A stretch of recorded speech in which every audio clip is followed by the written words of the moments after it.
আসসালামু আলাইকুম, সবাই কেমন আছো? আশা করি যে যেখানে আসো ভালো আছো, সুস্থ আছো। আল্লাহর অশেষ রহমতে আলহামদুলিল্লাহ আমিও ভালো আছি। আজকে আবারও চলে আসলাম আরও একটি রেসিপি নিয়ে আপনাদের মাঝে শেয়ার করার জন্য। আজকের রেসিপিটা অনেক সিম্পল আর অনেক মজাদার একটা রেসিপি। তো রেসিপিটা আমি বানাবো বাঁধাকপি দিয়ে, সেই কারণে এখানে বাঁধাকপি নিয়েছি। বাঁধাকপি এখানে আমার পুরোটাই লাগবে না, একটা পিস লাগবে, তো এক পিস বাঁধাকপি কেটে নিয়ে নিচ্ছি। আজকে আমি বানাবো বাঁধাকপির পাকোড়া, মুচমুচে বাঁধাকপির পাকোড়া বানাবো। তো এখানে আমি বাঁধাকপিগুলো এই যে এভাবে ছোটো ছোটো করে কেটে নিয়েছি। তো আর এখানে পেঁয়াজ নিয়েছি, পেঁয়াজগুলোও একেবারে পাতলা করে কেটেছি। আর এই যে 1 কাপের মতো বেসন নিয়েছি, আর একটা ডিম, আর একটা কাঁচামরিচ, 2টা কাঁচামরিচ নিয়েছি কুচি করে। কাঁচামরিচগুলো অনেক জাল, সেই কারণে 2টা নিয়েছি। আপনারা আপনাদের পছন্দ মতো কাঁচামরিচ ব্যবহার করবেন, জাল বেশি খেলে বেশি দেবেন, আর যদি কম খেতে চান তাহলে কম দিবেন, আর না দিলেও হবে। তো সব কিছু উপকরণ একসাথে মিক্স করে নেব। এখানে আমি পেঁয়াজ, তারপর বেসন, বাঁধাকপি, কাঁচামরিচ সব কিছু দিয়ে দিচ্ছি। আর কি কি উপকরণ লাগবে সব কিছু আপনাদের সাথে শেয়ার করব। ভিডিওটা লাস্ট পর্যন্ত দেখতে থাকো, আশা করি আপনাদের কাছে ভালো লাগবে।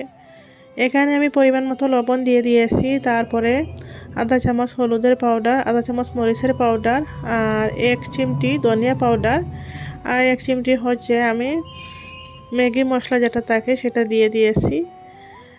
তারপরে হচ্ছে ডিমটা আমি ভেঙে দিয়ে দিচ্ছি এখানে। আপনারা চাইলে একটার পরিবর্তে 2টা বা 3টাও ডিম ব্যবহার করতে পারেন, আর ডিম ব্যবহার না করলেও হবে। ডিম দিলে আর কি টেস্টটা আরও একটু বাড়ে, সেই কারণে ডিম দিলাম। তো সব কিছু দিয়ে আমি ভালো করে মেখে নিচ্ছি এখন। আর এই যে একটু আধা কাপের মতো পানি দিয়েছি, যাতে সব কিছু একসাথে মিক্স হয়ে যায়, সেই কারণে। আর হাত দিয়ে ভালো করে মাখতে হবে। এই সিজনে হচ্ছে বাঁধাকপি সবার ঘরে থাকবে, ঘরে না থাকলে বাজারে গেলে সবসময় বাঁধাকপি পাওয়া যাবে এই সিজনে। তো আপনারা চাইলে শীতের সময় বিকেলবেলা বাঁধাকপি দিয়ে এইভাবে পকোড়া বানিয়ে খেতে পারেন, অনেক মজা লাগে। বাচ্চা থেকে বড়রা সবাই পছন্দ করে এই বাঁধাকপির পকোড়াটা। তো আমি কড়াইতে তেল দিয়ে, তেল গরম হচ্ছে, আর এখানে আমি পকোড়ার আকারে বানিয়ে নিচ্ছি বাঁধাকপিগুলো। তেল গরম হওয়ার পরে আমি সবটা দিয়ে দিচ্ছি, বড়ার মতো আকার করে নিয়েছি। এগুলা নিয়ে আমি এখন কড়াইতে দিয়ে দিচ্ছি সবগুলা। আমি এখানে এক একটা করে সবটা দিয়ে দিচ্ছি। আর গ্যাসের ফ্লেম আপনারা মিডিয়াম রাখবেন, না হলে আবার ভিতরের অংশটা হবে না, বাহির দিক দিয়ে পুড়ে যাবে। কিছুক্ষণ পর আমি এটা উল্টিয়ে নিচ্ছি। এই যে এক সাইড হালকা লাল হয়েছে, আর এক সাইড পাল্টে দিচ্ছি আমি। তো এভাবে করে বানিয়ে নিচ্ছি আমি সবটা। রেসিপিটা যদি আপনাদের কাছে ভালো লাগে তাহলে একটা লাইক দিয়ে দিবেন, লাইক দিতে ভুলে গেলে। আর আমার চ্যানেলে নতুন হলে চ্যানেলটাকে সাবস্ক্রাইব করে নোটিফিকেশন অন করে দিও, যাতে আমি ভিডিও ছাড়ার সাথে সাথে আপনাদের কাছে পৌঁছে যায়, আর আপনারা সময় সুযোগ করে দেখতে পারেন। হয়তো অনেকেই জানেন বাঁধাকপির পাকোড়া বানানো, কিন্তু সবার রান্নার ধরন একই রকম থাকে না, হয়তো অনেকে অন্যরকমভাবে বানান। আমি কিভাবে বানাই সেটা আপনাদের সাথে শেয়ার করেছি।